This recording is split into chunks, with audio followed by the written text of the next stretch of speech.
Hi guys, Professor Gustavo here. Today I want to share my top 10 tips for the white belts and beginners. I've been teaching Jiu-Jitsu for over 15 years. I started training in 1997, and these tips are going to help you to become a better student, stay safe and healthy on the mats, and stick with Jiu-Jitsu for the long run. So let's get started. Tip number 1, be a good drilling partner.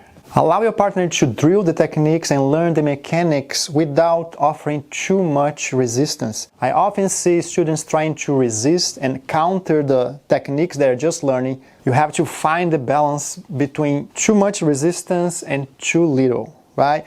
If you offer too little resistance, it's unrealistic, and some of the positions, they don't even look right. If the guy is not framing correctly or positioning himself correctly, it doesn't feel right. And at the same time, if you offer too much resistance, your opponent is just learning the technique. He won't be able to deal with those roadblocks yet. You should not try to counter or resist too much. Allow him to learn techniques to drill, because then you're gonna have to do it as well, right? So be a good drilling partner. Also guide your partner. Offer some feedback how he's doing. If you're drilling a choke, for example, don't tap if you're not actually feeling. Help him. Say, hey, get your hand a little deeper. I'm not really feeling this submission. So this feedback is important between the two partners, so both of you can grow. Tip number 2, tap on your partner, not on the mat. This is a big one, especially if you're rolling against another beginner. When you're rolling against a more experienced partner, he knows, he has been in that position, in that submission thousands of times or hundreds of times. So he knows he's applying the submission, and he knows that you're about to tap. He's looking at your hand, he's looking at your face. He's totally focused on the submission, but he also has awareness. He's just waiting for your tap. So it's actually safer to roll against an experienced and higher level guy. When you go against another beginner, since they don't have that feeling, they don't have many reps on that submission, for example, they don't know really if the submission is about to happen or not. So they will crank as hard as they can, and they don't know if they're getting it or not. So if you tap on the mat, they are so focused on that submission that they won't see you tapping. And you, of course, you can definitely get hurt there or pass out. Tap on your opponent so he will know, he will feel you tapping, so he can let go. This actually happened recently at my gym.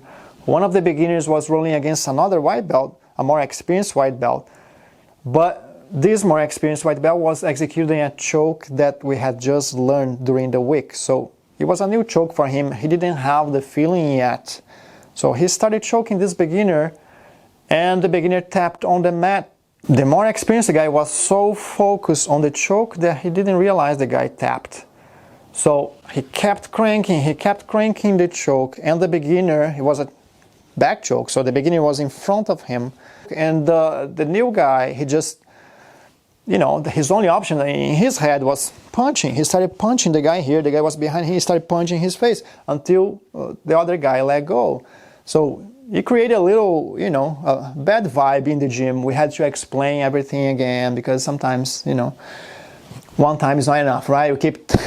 We keep telling them until they get it. So, but everything was fine. They're good training partners now. But that's gladly it was a choke, because if it was an arm bar and the guy taps on the mat, he might break his arm. The other guy might just keep cranking there, right? Now, very important too, if both of your arms are trapped and you cannot tap, then, you have two options basically. Stomp your foot hard on the mat several times so your opponent can hear, or say something, right? We call that verbal submission. Or yell, say tap, tap, tap, say something so your opponent can hear and let go of the submission. Tip number 3, don't wait until it hurts. So as a beginner, you're still discovering the limits of your body, right? I know, I've done that. I think everybody has done that, right? We don't know if it's, sometimes we don't even know if that's a submission or not, right? We start feeling something, it starts hurting, and, or should I tap, should I not? I don't know what to do. So don't wait too long, right? Just tap, even if you don't know if the submission is there, okay? If it's hurting, it's already damaging. So please tap early and tap often. Sometimes it's not hurting enough and you think you can escape and toughen up, but most of the time you're gonna get you're gonna stay out of the gym for weeks or even months, so it's not worth it. And by the way, some submissions, they actually don't hurt that much, right? If you talk about toe holds or heel hooks, it doesn't hurt as much, and when you see, it's already popping, right? So you have to be very careful. And eventually, with more knowledge and experience, you're not gonna find yourself in those positions as often. Tip number 4, master the bridge and the hip escape. These are the two most important movements to master in order to create a great escaping game. If you're a beginner, you're gonna find yourself under side control and mount quite often. You're going to spend a lot of time trying to escape from those positions. So the bridge and the hip escape are the foundation for most of the escapes. You're going to use the bridge to off-balance your opponent and the hip escape to create separation between you and him. So the better you are at these two movements, the easier to escape, because most of the escapes, again, are based on these two movements. Drill all possible variations of the hip escape. Single-legged, double-legged, side-to-side, forward hip escape.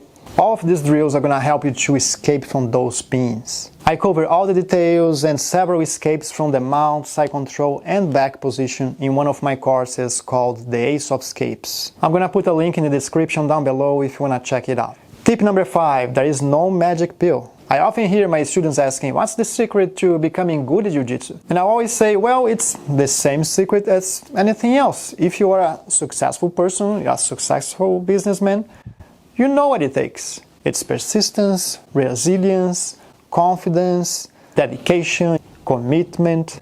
You gotta show up to class often. That's how you get good at Jiu-Jitsu. Jiu-Jitsu can be very complex and overwhelming at times. Even after you receive your black belt, you still think that you don't know enough, right? You think that when you're gonna get your black belt, you got all the things figured out. But no, you're just starting to develop a deeper understanding. So it's a lifelong journey. Don't get attached to belts and promotions. Just keep showing up, training hard, dedicating yourself, and you will progress. Tip number 6, slow is smooth, and smooth is fast. When you're drilling a technique, make sure you don't skip any steps. If you forget some of the steps, ask your instructor for help. Drill them slowly so the correct motor skills and motor patterns are ingrained. Quality reps are more important than quantity. Once you have been able to execute the move perfectly several times, then you can start adding some speed to it, as long as you're maintaining the perfect form. Give your body and your nervous system time to adapt to these new techniques. Tip number 7, master how to break fall and do forward and backward rolls. These are the two most important drills and skills to master in order to prevent injuries in Jiu-Jitsu. Learning how to break fall in Jiu-Jitsu is absolutely crucial, as otherwise you're gonna get hurt sooner or later, guaranteed. Also, it's an important skill to have in your daily life, learning how to fall. It saved me several times, for example, when I was skateboarding.